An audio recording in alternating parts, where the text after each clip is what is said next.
In 2009, the United States Congress did something almost poetic. It passed a law, the CARD Act, that forced every credit card company in America to print a confession on every single bill. You've seen it, even if you've never read it. It's a small box, usually buried under the balance, and it answers one simple question in cold legal print. If you only pay the minimum, how long will this take and what will it really cost? The industry fought that little box because for a balance of just a few $1,000s, the box routinely says the quiet part out loud. Paying the minimum can take decades and cost roughly double what you borrowed. Not for a house, not for a car, for a pile of groceries, gas tanks, and birthday gifts you mostly can't remember buying. Congress didn't shut the machine down, notice. It just made the machine introduce itself.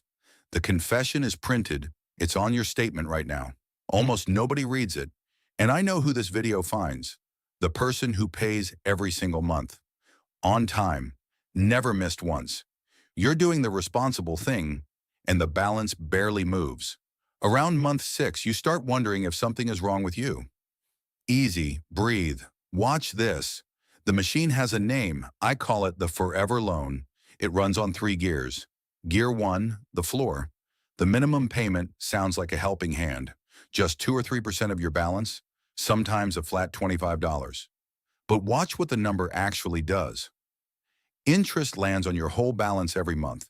The minimum is tuned to hover just barely above that interest. So after the interest eats its share, only crumbs ever reach the actual debt. You're not repaying a loan. You're mostly renting it. Picture a typical balance of a few $1,000s at a typical card rate. The interest alone can run $40, $50 a month. A 2% minimum, barely 60. So of the payment you proudly sent, the slice that actually touched your debt was the price of a coffee. Next month, the machine resets and does it again. The floor isn't set where it is to help you get out. It's set where the getting out takes longest without ever quite failing. Gear 2, the anesthetic. This one lives in your head, and the banks know it's there. That minimum number printed on the bill isn't just an option, it's an anchor. One British researcher ran the experiment. Show people a statement with a minimum payment figure, and the amount they choose to pay goes down. The little number drags everyone's number toward it, like gravity. And when researchers ran it the other way, statements with the minimum figure removed, people spontaneously paid more. Read that again. The helpful little number on your bill measurably shrinks your own repayment. Add auto pay the minimum, and the last trace of pain disappears. No late fees, no phone calls, no alarm. Your account says current. Current is not the same as shrinking. You know the exact feeling this produces. The statement opens, and the balance ends in the same few hundreds it did last spring, like a clock whose hands you can never quite catch moving. The anesthetic's whole job is to make forever feel fine. Gear 3, the mirror. You already know the most beautiful machine we've drawn on this board. Compound interest, the one that doubles a janitor's gas station wages into $8 million. The Forever Loan is that exact machine. Reflected. Every dollar of principal you don't clear this month re-rents itself next month, and the rent compounds against you. Same math, same patience. Opposite direction. The industry even has names for the 2 kinds of customers. Transactors who clear the balance and give the bank almost nothing, and revolvers who carry it and quietly fund the whole system.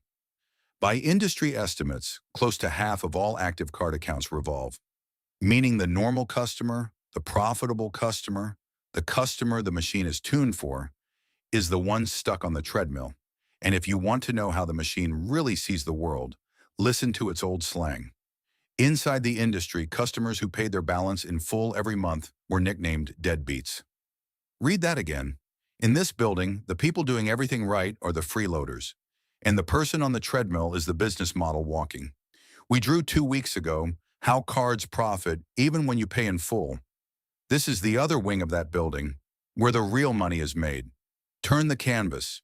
You thought the minimum was a payment plan, a slow but honest staircase out. Look at the drawing again. The floor is tuned so the stairs barely rise.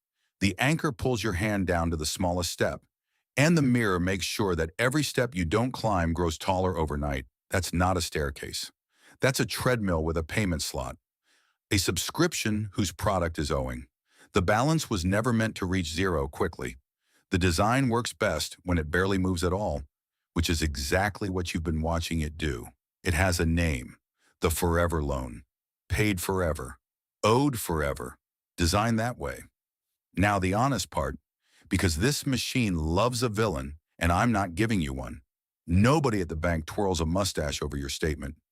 Low minimums genuinely protect people in a brutal month. A high forced payment would push families straight into default. Regulators did force the confession box onto the bill, and that's real progress.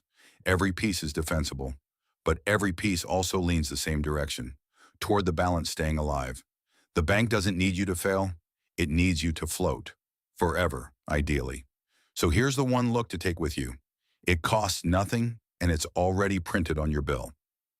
Tonight, find the box, the confession.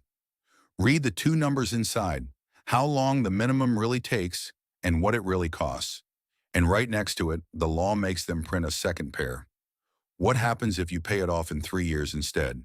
Two futures, side by side, in a box the size of a stamp, on a piece of paper you've been throwing away every month.